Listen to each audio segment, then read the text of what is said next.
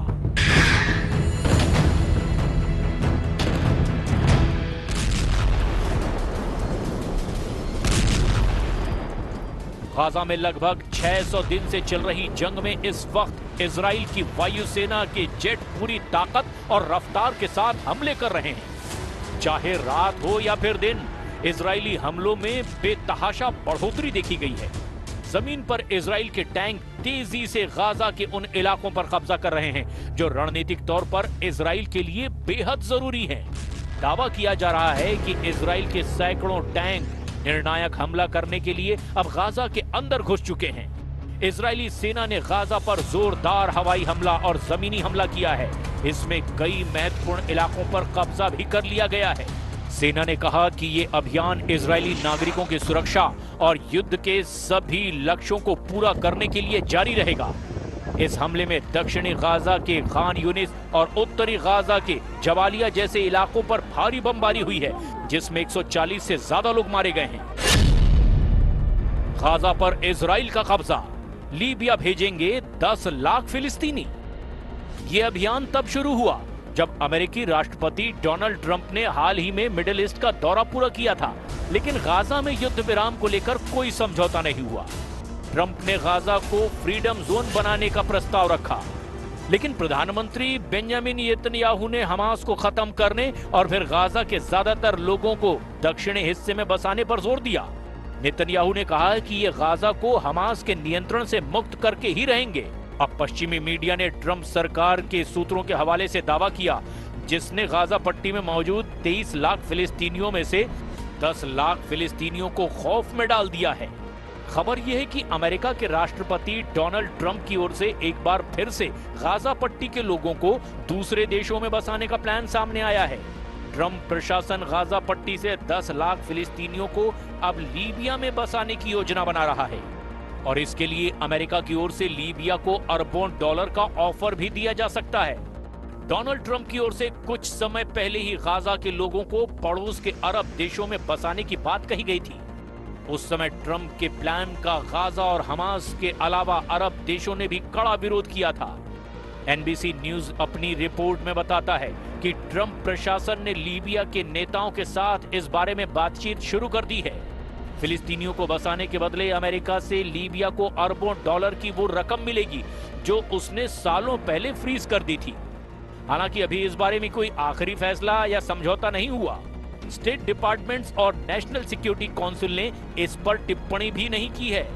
Israel सरकार के प्रतिनिधियों ने इस मामले पर कोई टिप्पणी करने से इनकार कर दिया, लेकिन ऐसा लग रहा है कि गृह युद्ध से जूझ रहे लीबिया में 10 लाख फिलिस्तीनियों को अब गाजा से लीबिया भेज दिया जाएगा।